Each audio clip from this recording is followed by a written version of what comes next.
바로 다음 시청자님 만나보겠습니다. 안녕하세요. 예, 안녕하십니까. 네, 시청자님 반갑습니다. 네, 반갑습니다. 네, 어떤 종목이 궁금하신가요? 예, 실리콘 웍스가 궁금해서 전화드렸습니다. 실리콘 웍스요. 예, 네, 매수는 얼마에 하셨고 비중 몇 % 두고 계세요? 예, 매수는 4만 원에 있고요. 네, 비중은 20% 정도 됩니다. 네, 4만 원에 20% 맞으시죠? 예, 맞습니다. 네, 어떤 점이 궁금하세요?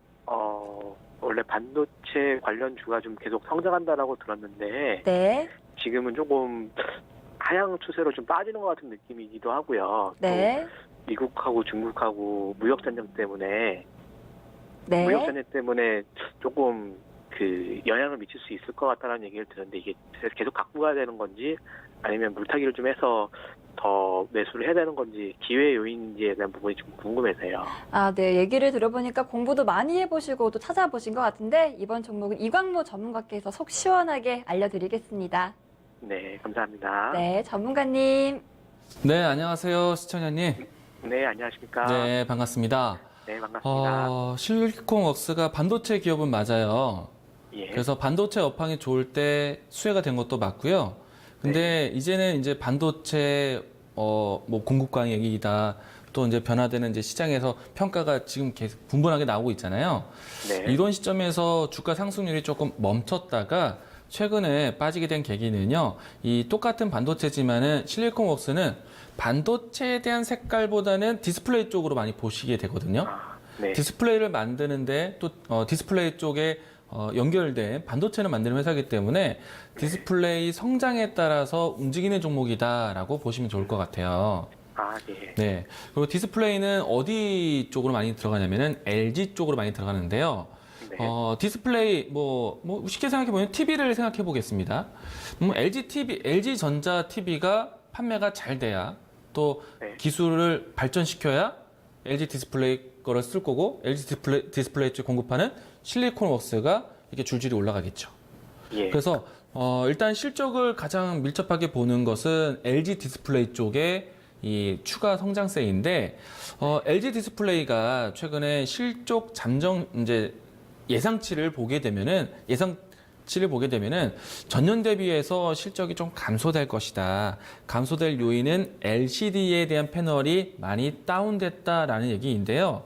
네. 이게 상당히 좀 설명이 좀 길 수 있는데 LCD 지금은 이제 어떤 TV가 많이 팔리냐면은 OLED가 많이 팔리잖아요. 네. 그럼 LCD는 당연히 떨어질 수밖에 없어요. 그리고 OLED도 마찬가지인데 우리가 차세대 스마트 TV라고 나온다고 했을 때 초창기 때에는 한 2천만 원, 비싼 거 2천만 원, 뭐 싸도 뭐 한 6, 700만 원 정도. 근데 이게 일반 서민들이 바로 사기는 어렵잖아요. 근데 시간이 지나가면은 이것들이 당연하게 가격이 다운됩니다. 뭐 이제는 뭐 OLED TV도요 한 400만 원대 뭐 저가용 사게 되면 200만 원대로 살 수도 있는 건데 LCD는 오죽하겠습니까? LCD TV 쪽 같은 경우에는 예를 들어서 TV라고 생각하면은 LCD TV는 정말 오래된 패널이잖아요. 그러면 그 동안에 점차 가격이 많이 다운된 거예요. 그래서 당연히 LG 디스플레이 쪽 LCD 사업부는 실적이 감소되는 게 맞는 거고요. 근데 LG 디스플레이 쪽의 OLED 사업부는 예전에 기술력만 갖고 있다가 지금은 판매를 정말 잘하고 있기 때문에 실적이 월등히 개선이 되었거든요. 근데 빠진 이유에 대한 포인트는 LCD 패널 가격 하락 때문에 전체 매출이 줄어든 것이다. 그래서 실적에 대한 전망치가 좀 낮췄다. 그러나 미래에 대한 성장성은 기대된다. OLED가 좋기 때문에. 이런 면적으로 봤을 때 OLED 패널은 어떻게 성장하고 있느냐?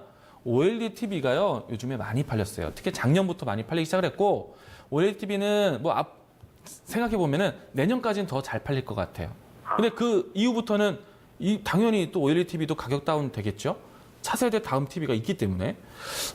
그래서 LG 전자 쪽 가보면요, OLED TV에 대한 판매량이 굉장히 늘어나서 실적의 목표치를 굉장히 높여놨습니다. 참 아이러니하죠. 왜냐면은 TV를 만들기 이전에 부품을 만들어야 되고 부품을 만들기 위해서 기술 개발을 해야 되는데 당연히 이런 모멘텀은요 앞당겨져서 완제품이 나오기 전에 부품주들이 먼저 움직이는 겁니다. 당연히 이쪽에 먼저 만드는데 비용을 써야겠죠. 그래서 주가를 보시면요 차트 잠깐 보도록 하겠습니다. LG 디스플레이를 먼저 보도록 할게요. LG 디스플레이가 최근에 조정을 받고 있는데 이전에 작년에 바닥을 확인하고요. 크게 상승을 했습니다. 2016년, 17년도 때까지 상승률이 상당히 좋았어요. OLED 쪽으로 공급을 많이 했고 TV를 만들기 시작했고 2016년 하반기 때부터 본격적으로 팔리기 시작했기 때문에 LG 디스플레이는 그 이전에 먼저 올랐어야 되는 거예요. 실리콘워스도 마찬가지입니다.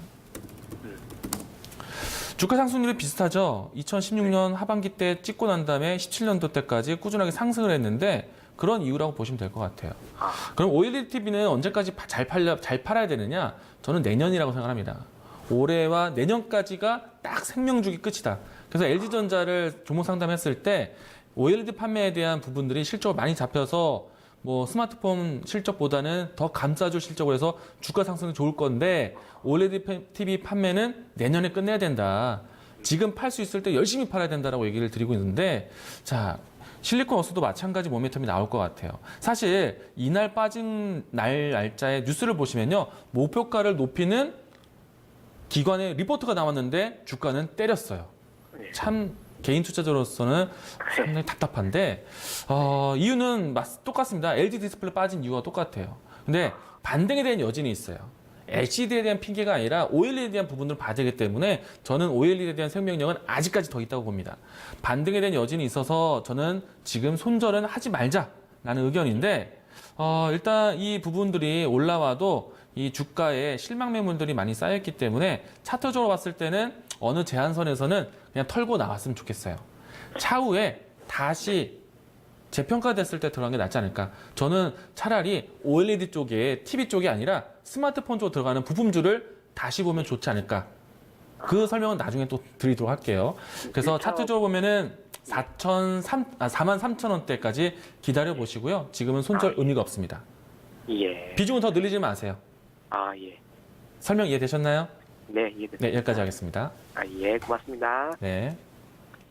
시청자님, 전문가님께서 짚어주신 내용 잊지 말고 꼭 기억해 주세요.